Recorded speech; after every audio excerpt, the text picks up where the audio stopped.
Welcome to the Voice of Bold Business Radio, the show about ways to stay competitive in a changing market, break through business plateaus, and respond to the changing expectations of today's customers. Your host, Jess Dewell, is a rapid growth entrepreneur, consultant, and business advocate with a 20-year track record of business excellence. She candidly discusses how to achieve your growth strategy and realize your company's unfulfilled potential. Now, here's Jess. Wow, it's Tuesday. It's January 8th. It is the second show of 2019, and we are back to where we've got what we need to be doing. We know where we are going, and now it is not only taking purposeful action every single day, it is also figuring out how to continue to be inspired, to know where we need to go, what we need to know, and then go get it.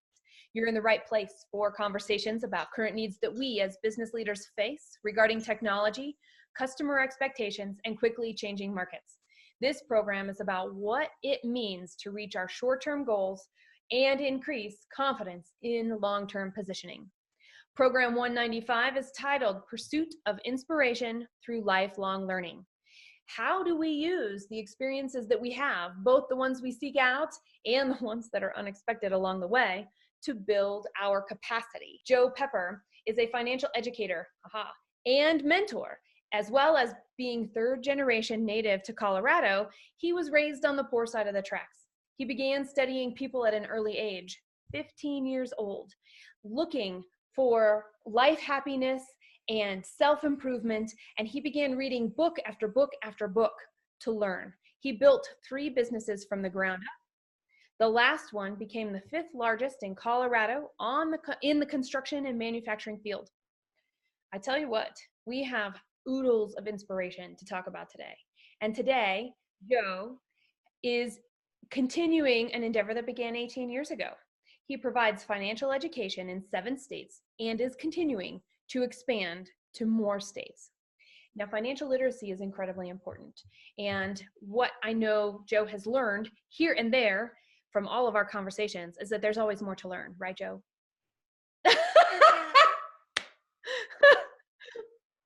Yeah, and I know that as we were preparing for this show, we've got a lot that we could cover, and it was really interesting to narrow down. And where I thought we would start today is, first, we really ought to define lifelong learner and what that means and how we attain that self-imposed, self-actualized status. Well, that being said, Jess, thank you very much for the privilege of being on this show with you. This is a new endeavor and fun.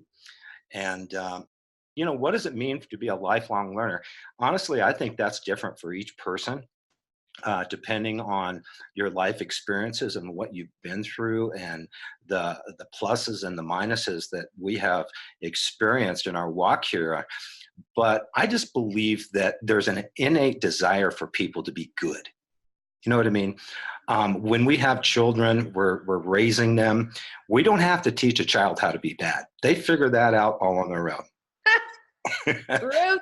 And so throughout life and everything else, I believe that we have a strong desire to pursue excellence and pursue goodness, which is not the easier route to take, but it is definitely the most rewarding.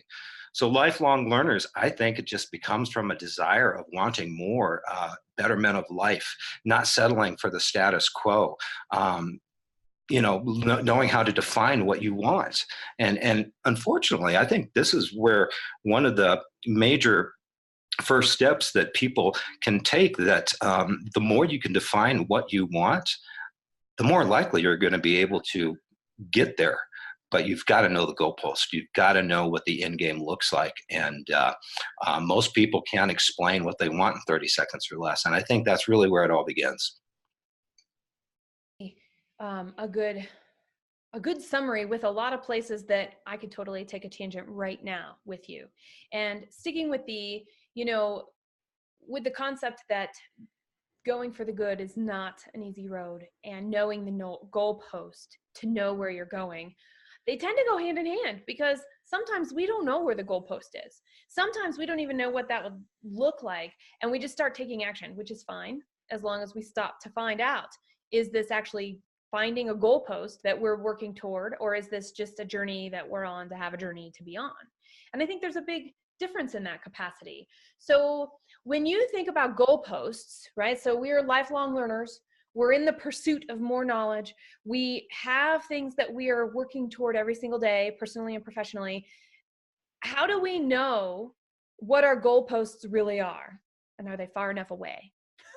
I'll share a story with you. Years ago, I had the privilege to meet Neil Armstrong. And his journey to the moon, he was talking to me about it. And he said, 90% of the time on that flight to the moon, we were off track. Oh, how much? Wait, hang on. 90% of the time we were off track. We would have shot right past the moon. If we would have stayed on the same trajectory that we were on, we would have missed it completely. And the whole way there, it was just a series of course corrections that got them to where they wanted to be, which was the goalpost. But sometimes we don't know what those are other than the next 10 feet in front of us. And if you know what the next 10 feet are, go for that. And then course correct. Brilliant. Okay. See, I like that a lot. It resonates really well with me. The word iterate comes up, but even more than iterate may mean you're getting better at something to get to where you're going. And what I hear you saying is to course correct along the way is what can you see? And then stopping to evaluate when you get there, what you can see next. So that's really neat that you got to meet him. Was he cool? Yeah, it was really neat. He said, "Let me see your cell phone." And it was back with, remember the brick phones, the ones that weighed 10 pounds that made you walk sideways because they were so heavy, right? Remember those things? I do. And I handed him my brick phone. He said, "This phone has 1,000 times more computing power than the Apollo, 11 that got us to the moon." It's like, are you kidding me? And you made it back alive. Right. So the power of ingenuity of humans and the determination of that. Yeah. And so so we're going to move into like risk taking, because part of lifelong learning is all about risk.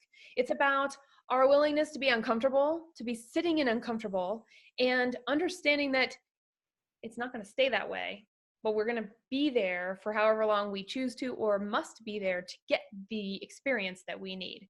And can we face it? Can we face that? So how do you look at, I'm thinking about like going after a goal, looking for that next promotion, deciding to exit your business, whatever path you're on, when we've got to face something that seems risky, how do you approach risk? Well, first of all, I think you need to recognize that success does not lie in comfort. Okay. Success and comfort are at opposite ends. So being uncomfortable, like you just said, is just knowing you will be.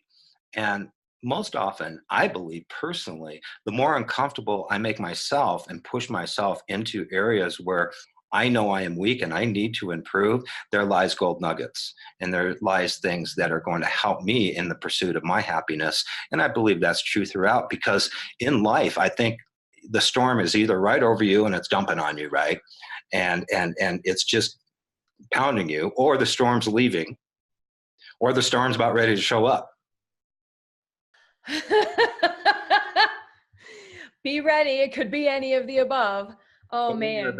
But when you're evaluating risk, I think in any business endeavor, when I sit with people that have businesses, I do a risk analysis with them and I say, okay, what are the risks you're taking? Is there market risk? Is there competition risk? Is there equity risk? Is there capital risk? Is there vacancy risk? I mean, every business has risk. And I think it's just good to know those going in. But beyond that, you just have to work and pursue the things that you know are going to get you the best results. This is my fourth and fifth business. The reason why I had 4 or 5 is because I built myself out of an industry, and those industries I satisfied, and there were no more customers. So the one I'm in now is pretty limitless in that regard. But risk is very important, knowing it and knowing it's going to make you uncomfortable, and being okay with that. Yeah, well, and it never, here's the thing, does it ever get comfortable, right? I am very comfortable taking risks that I know are risks. And apparently, I am, people tell me, I can't believe that you're doing that. That is so risky, right? And so it shows the scope of what risk tolerance, risk awareness, what perception of risk is. And so I'm like, oh, wow, I had no idea that that was so risky.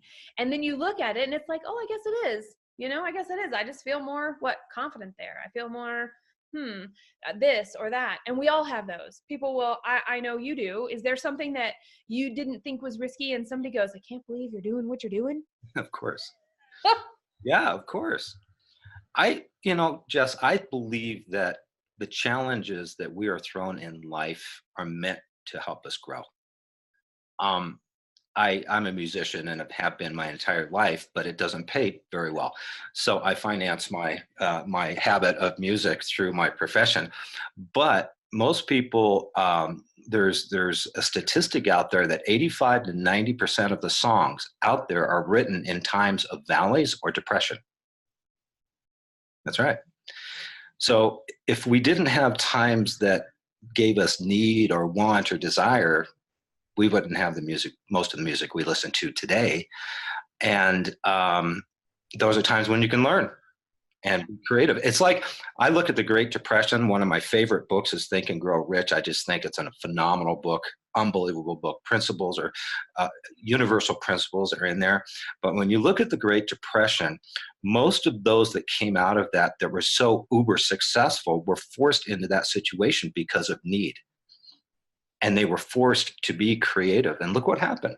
Multi-million-dollar stories that are in our history books of people, men and women, that did amazing, incredible things. Yeah. Yeah. And you have roots, here in the US in that time. I have roots here in the US in that time. A lot of our listeners will have roots in the US here in that time. And if it wasn't in the US, there is a time in the country that you're listening from that also we have those roots from. And there are things that were passed down unconsciously from our parents, what they are fearful of or unsure of or closed-minded about. We get that automatically. And it's up to us and our self-awareness to go, does that work for me? And am I okay with these? Which, by the way, are also the positive things. How we live our life. What does it look like to have contribution? The way that we love, the connections and the relationships that we have. So I want to make sure we put the positive in that as well. And we have to evaluate, is that what we want in our relationships, in our life? And take it or leave it. And I think that's true in our businesses too, to a sense. And I want to come back to that if we get back to that. But sticking with this, what we learn in self-awareness. I know that we were talking about risk. We're talking about confidence and what seems risky. And so what was modeled to us is what we know. And when we're willing to look at it and change, awesome.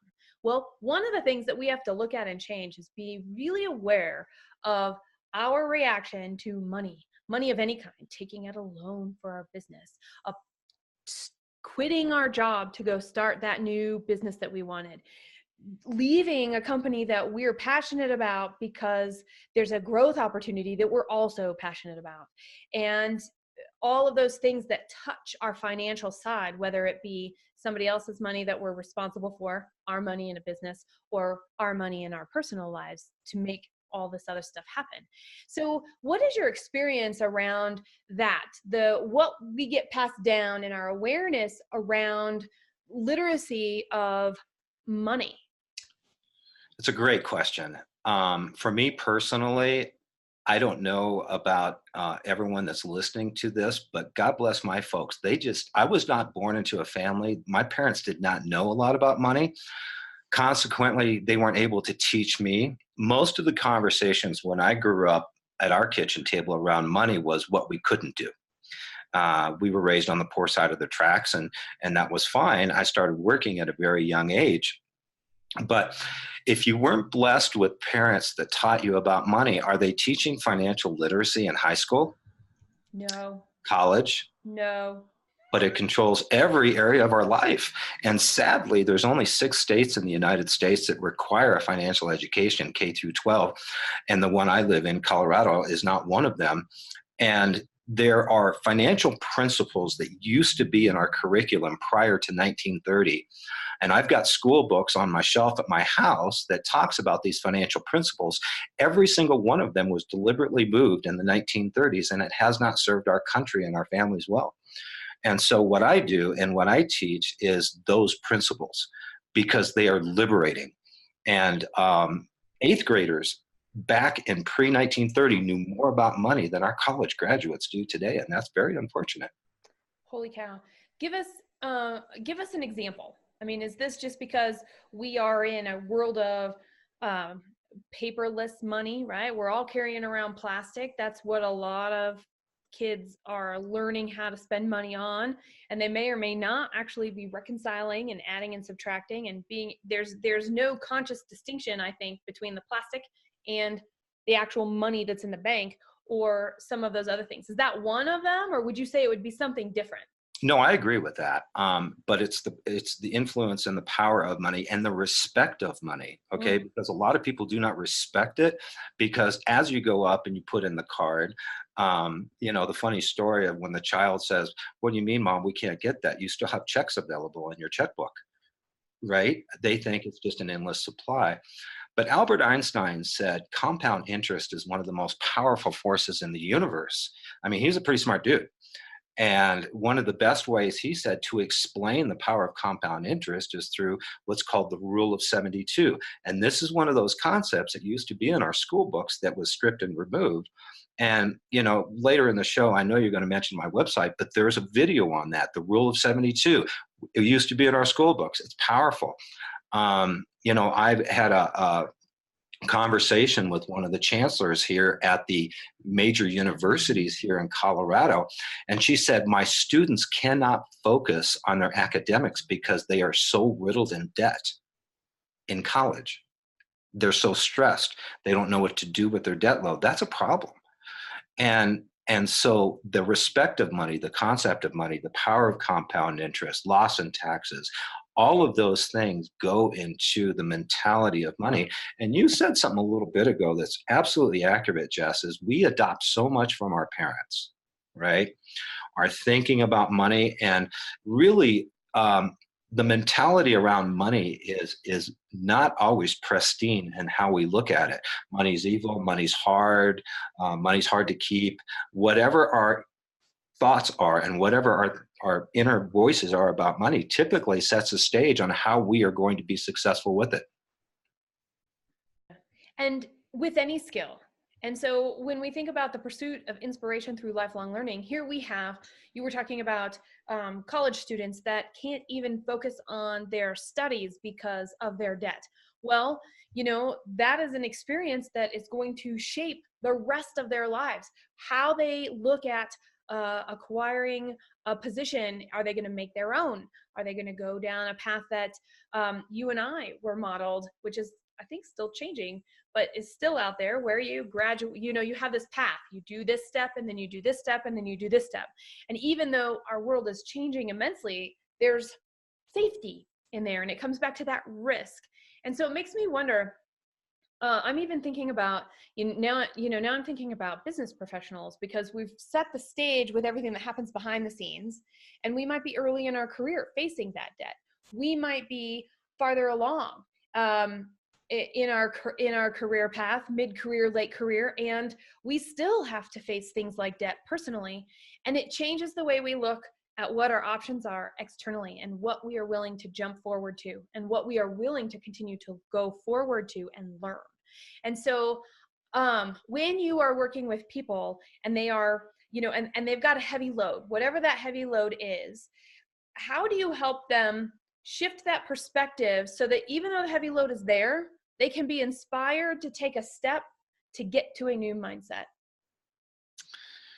I believe you need to take measurements of progress and keep score of where you are and where you're starting and where you're going, which is why when I'm working with people, my ultimate goal is to have a lifelong coaching relationship with them, where we are doing semi-annual or annual calculations of the progress being made. Those problems were not created overnight. they're not going to be solved overnight. Lottery winners are a pipe dream, right? And it's just most of them can't hold on to the money. That's because of their mentality around money. So you need to change your thinking and your concept about money first, because until you handle well what you have, it's not likely you're going to get more. And that is a process of looking at it, respecting it, and having some coaching. Most of the time in a family, there's usually the chemistry of a spender and a saver, right? I had Most one of each.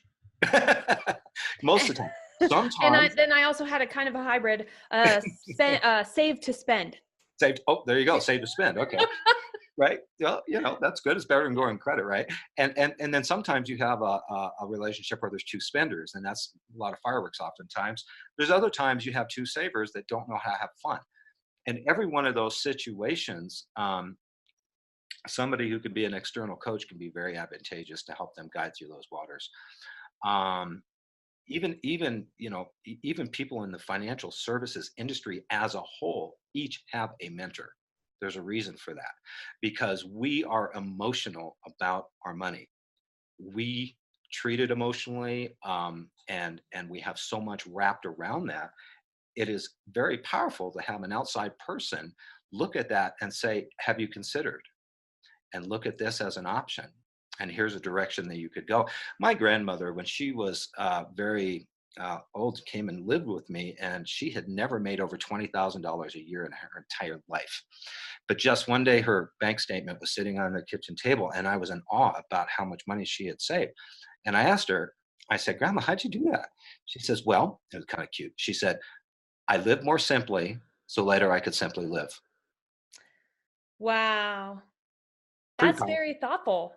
Very powerful. Do we really need all the things we have? No. I have a farm, and I was taking a dump run out to the out to the dump, and the guy next to me came up in a U-Haul, and it was one of the U-Hauls that could tilt up, and all these televisions came out of the back. These big, huge screen TVs were coming out of the back of this U-Haul. And I went over to talk to him. I said, "Boy, that's those are pretty pricey in their day." And he says, "You know what the really sad thing is? Most of them are still under financing. No. They're still being paid for." Oh my gosh. So he runs he runs a TV shop, and Exactly. he sells and finances these televisions, and he's taking them to the dump for people that are still paying for them. So we just really need to think about credit and money, and like what you said, saving to spend. Um, it doesn't matter how much you make; it matters how much you keep, and it matters Right. and where you keep it. And it starts early. Okay. So I have a 7-year-old, and sometime in the last 60 days, all these things come up. Are we rich? Everybody at school says their parents are rich. Are we rich? So how's that for an interesting conversation to have? Well, Mom, you said it earlier. We have checks. Isn't there money there? Right? And I'm like, I only checks. And he's like, well, you got that plastic. We got debt. You told us we have this place to go get debt. We can always pay that debt back. So he's understanding some of these things, and how we react and how we respond is going to help him figure out how to think. And then I'm fast forwarding to where I'm at, and the lessons that I've learned around money is that one of them is that I am too trusting. There are times when I've invested in a company that the money basically, it was managed very poorly and the business went under, and there went my investment. I am too trusting sometimes in the relationship of people and potential partners. I had a business partner, and they took all the money and ran, basically embezzlement, right? Business had to shut down. And so I'm like, okay, but is trusting a bad thing? The answer is no. I think there's a lesson to be learned there. And that stuff hasn't happened in about a decade now. So maybe I picked it up even though I can't articulate it. But the point being is there's trust, and then there's trust. And there's experience, and there's integration. And when we've got this, it's interesting, because right when we come back from our break, I want to talk about that inflection point of how we are versus what is possible. And then when things happen, how do we actually pull that out? So use hashtag VBB Radio, email us radio@reddirection.com, join in this conversation, and we'll be right back.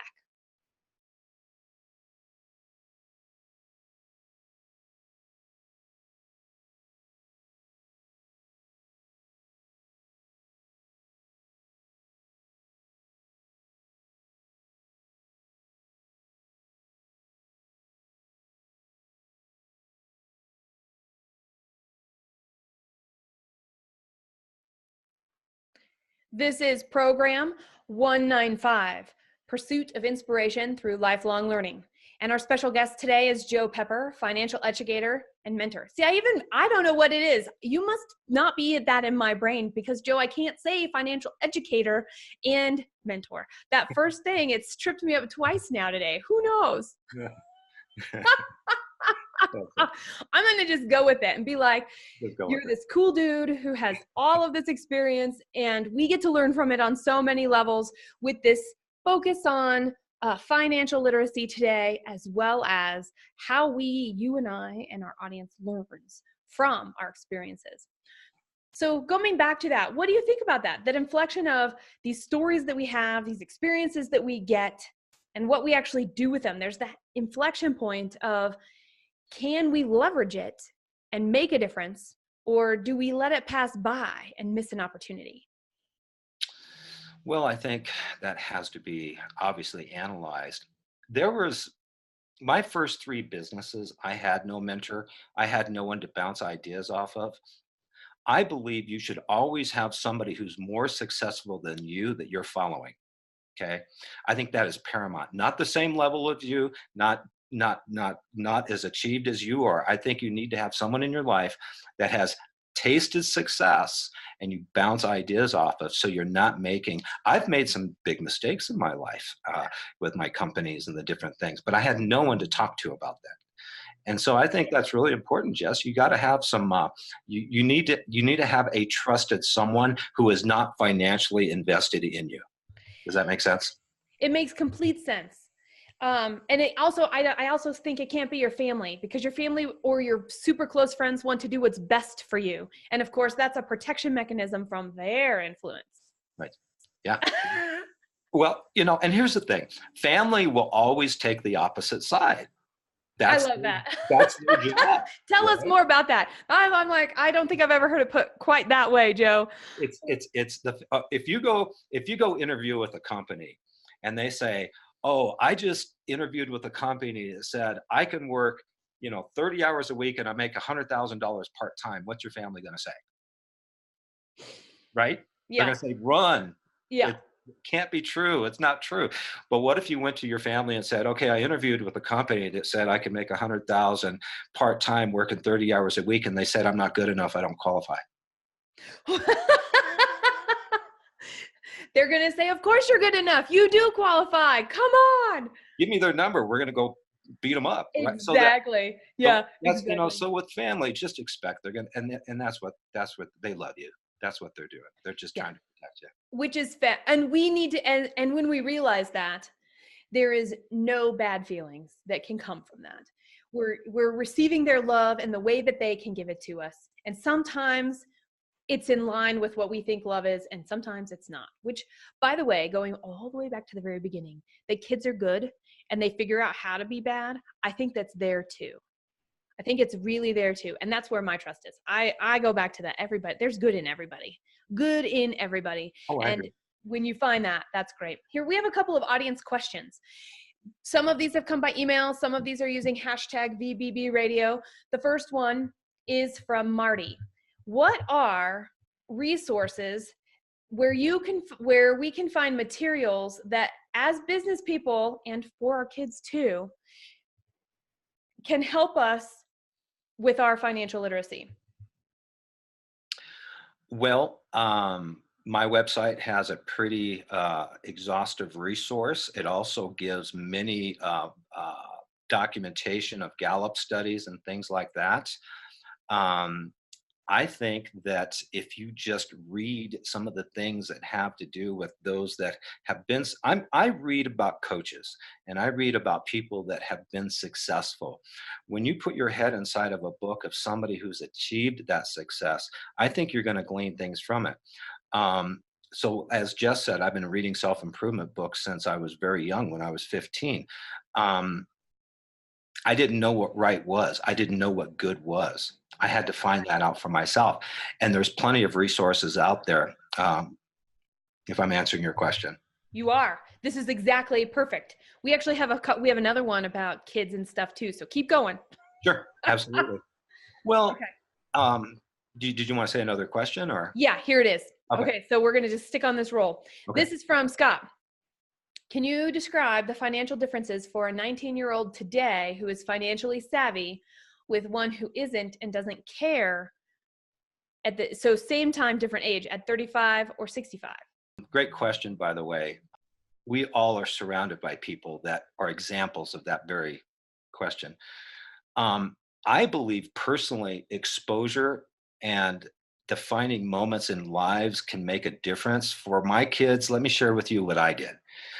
As you know, and as parents know, kids are parent deaf, right? They're not listening to the parents as much as society and whatever is out there. The influence is incredible. So what I did with my kids, I put them in front of my mentors that I chose.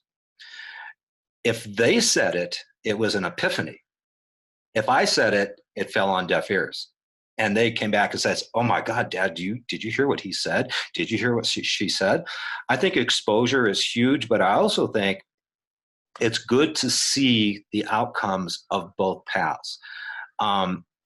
There is a true study out there that says today people are more afraid of running out of money than dying by 61%. I have played the piano at nursing homes, and I've listened to stories of people at the end of life. Their desires did not have to do with possessions. The regrets didn't have to do with possessions. It had to do with the risk they took and the people they spent time with.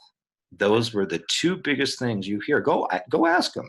They will tell you it's the people I could have spent more time with and the greater risk I should have taken instead of just being comfortable. Yeah. Ooh. Wow. Okay. Well, and that leads right into where I wanted to go next, which is all about coming back to that concept of mindset. Thank you, Scott. I'm really glad that you clarified because that didn't come through in the question. I love it.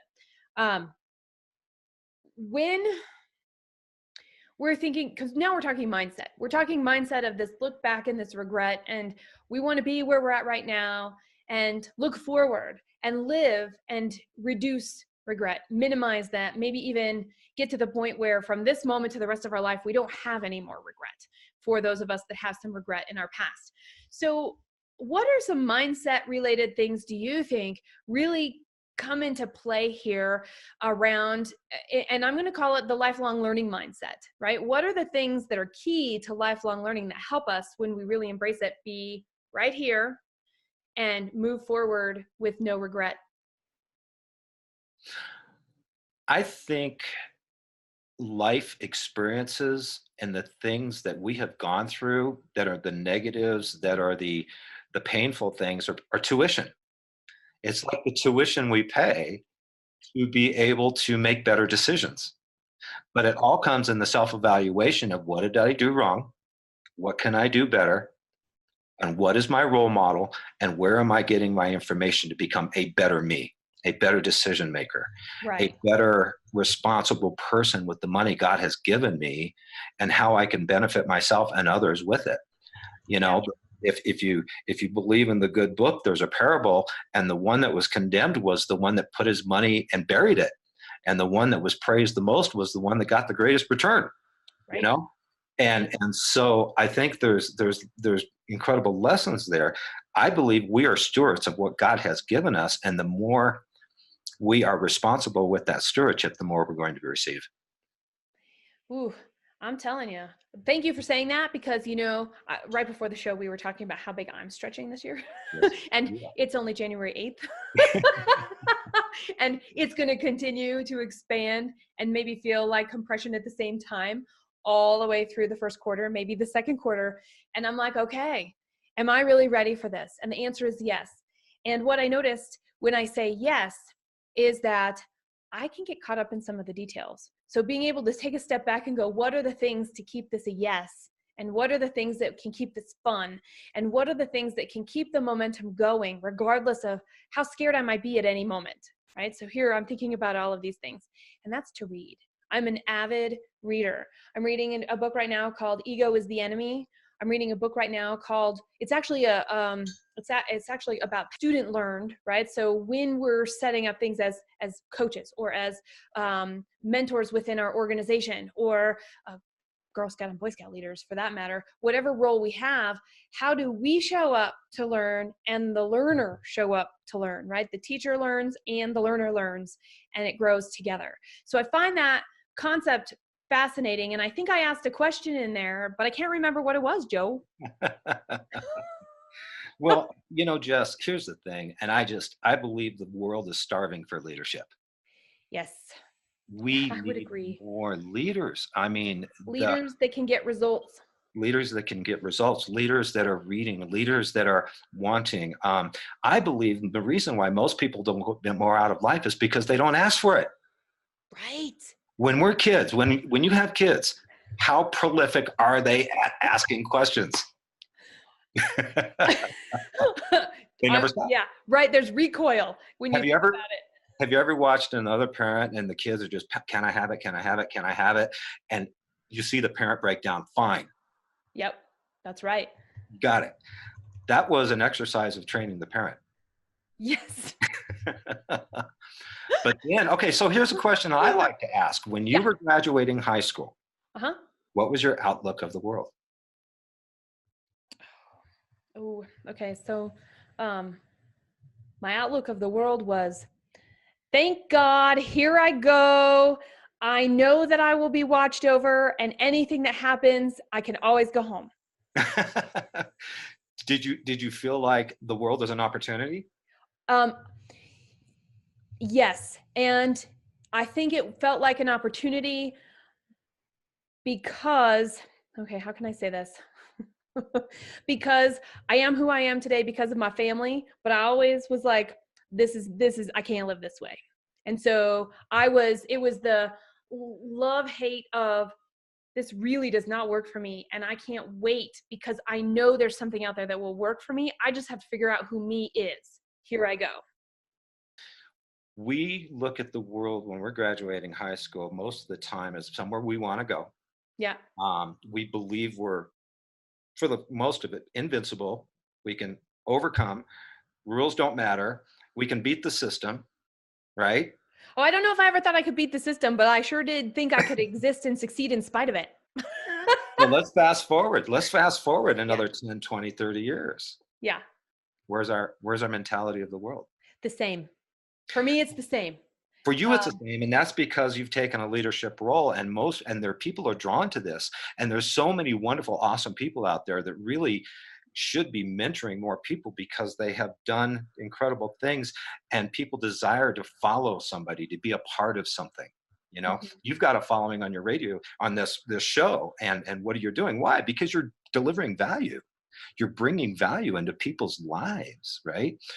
But so many, when you have the kids and you have the debt and you have this and that and the heaviness, and then it's, well, why get a bigger house, right? You just have to clean it. Oh, I thought that this morning as I was getting ready and leaving. But, you know, isn't that interesting? Because we think we need more. We think we need that more space, and then we don't. And even that chaos. Okay, so we're going to go back. All that stuff you were saying is chaos. And it's so beautiful. And just like when you see a lightning storm or any kind of weather, or what is it, that Fibonacci sequence, right? And the thing that shows up in nature, like in the spirals of the shell and all of that, it comes from chaos. And stars are created from chaos. And if everything is made from stardust, how cool is it that we got chaos going on all the time? And I'm saying that, and I honestly mean it. How cool is it? Right. Because we do get a chance to learn from that when we choose to look at it that way. And you're right. It's easy to go, again, I'm so tired. I can't fit that in. When I say no, it's just because I'm spread too thin, without a second look at the reason behind those, right? Right. You know, when we're babies and we're born, we're only born with two fears. We have a fear of falling, and we have a fear of loud noises. That's it. That's the only thing we're born with. Mm-hmm. Every other fear in our lives, we adopt through our experiences, through something that hurt, something we observed that we didn't want to experience. some kind of negativity, whatever it might be, and not one of them are based in reality. It's true. And our lizard brain, right? So now they talked about this for decades. Our lizard brain was wired to remember the bad, so we avoid the bad in the future. And that really hurts us when we think something, right, between our ears, we've decided it was bad, and now we're going to be programmed to automatically avoid it. Exactly. What if you could get to the other side of that? What if you could live, for the most part, a fear-free life? There is good fear and there's bad fear. I mean, if you're not in fear of running that red light, you're going to get clobbered, right? So that's good fear. So you got to have something. But the unhealthy fear in our life debilitates us. It handicaps us. And I really believe, through my experiences and what I have learned, is reset out of those valleys as fast as you can. Because on the other side of that experience is nuggets that you can apply to your life and learn and be just a better person. My recoil time over the years has been reduced, and there were years it took me too long to recoil, and to pull out of those experiences. But I learned so much, and I've learned to face my fears, because you know what? At the end of the day, I just want to be as a life of the least regrets as possible. So, what if you can get, what does the perfect you look like? What is that person? If you got to meet the perfect you, would you recognize 50% of them? Would you recognize 70% of them? It's a really fun. Rhetorical. I want to totally leave. And I want this for the audience, because here I am thinking, I'm like, ooh. And if I don't want to influence anything that somebody else might be thinking by what I say. Because it's at least at this moment. There are times it's been low in the recent past and before. So I think this is kind of an interesting ongoing evolution of what's going on around us, and do we see, how much do we see in ourselves? And does that change based off of our perception of the stress or the fear that goes with it? Absolutely. Absolutely. It's a perception of how we see ourselves. I believe the reason why it says you love your neighbor as yourself is because you got to love yourself first, or you don't have a pot to pull from. Yeah. Love yourself. And the other thing is, forgive yourself. Insanity is trying to change the past. You can't do it. Right. Don't dwell on it. That's right. That was your tuition. You already paid it. It's not, Use it. Oh, that's great. Forgiveness. That's a fabulous skill that we need in general. And I think definitely for ourselves, men and women of every age. It's okay. Forgive yourself. And we've got another question here. Sure. This is an audience. Here's another question. And I took their name out when I put it in our spreadsheet. So that's my bad. So let's see. Okay. Learning is hard and it takes time. Not to mention it takes motivation to do it. And then there's the consistency of it. This is from Jane. How do you find the motivation to keep learning? I believe you have to know your why. What is your why? What drives you? And it's not going to be typically material things. These are faces of people that are in your lives. It could be your parents, your children, your grandkids. What legacy do you want to leave for them? What do you want to do for them? If you understand your why and let that become your motivator, it's easier for you to get out of bed 30 minutes early and say, I'm going to role play this movie of my mind of where I'm going to be 12 months from now or 90 days from now. And look at it. I have dream boards on the walls of my life in the future. And I look at them every day I wake up. I look at the dream board. It's in front of my face. Whatever you focus on will get bigger, negative or positive. All right. And I want to know what makes it bold. What makes it bold in your experience to actually intentionally pursue lifelong learning? If you knew the rewards that were waiting for you at the end of you being bold, right?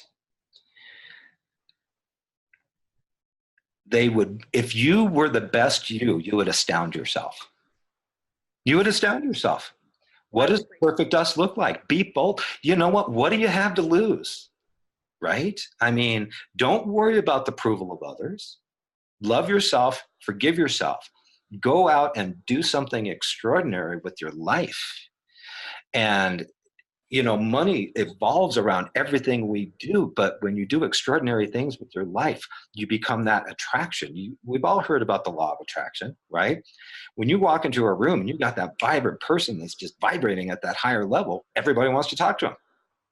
Is that you? Is that us? Can it be? Of course it can. And just be bold, just do it. What do you have to lose? You heard it here. On the Voice of Bold Business, Joe Pepper, financial educator and mentor, helping us not only take a look at what we're doing, but taking another look today at lifelong learning and the types of questions, the types of information that we can use and bring that in to become who we already are and more, and who we can become that we don't even know is possible yet and is possible. This is the Voice of Bold Business Radio, and it's program 195. You'll find all of the program notes, links to Joe's website, the book to some videos, and the book he mentioned, Think and Grow Rich, will all appear later this afternoon at voiceofboldbusiness.com/p195. That's voiceofboldbusiness.com/p195. Now, keep this conversation going. It's up to you. Hashtag VBB Radio. Email radio@reddirection.com. The point of this is to lead effectively. Your voice matters, and it's through sharing, integrating experiences of others that we can lead with the results we want and make the difference and feel full and complete in ourselves and know that we're inviting others to do the same. Rate this program today on iHeartRadio, iTunes, YouTube, wherever you are listening to this. Give us a rating. Share using hashtag VBB Radio. What did you take away? What's an experience you had? What popped up for you as you were listening to Joe speak throughout the program? And we're going to leave you with this question today. How do you pursue inspiration through lifelong learning? The Voice of Bold Business Radio gives you insights about how to achieve your company's growth strategy. When you aren't seeing the growth results you want, it's time to get an outside perspective. To discuss your specific situation around growth strategy, work with us. Visit voiceofboldbusiness.com and click Find Out More. Special thanks to the Scott Treatment for technical production. Thank you for joining us.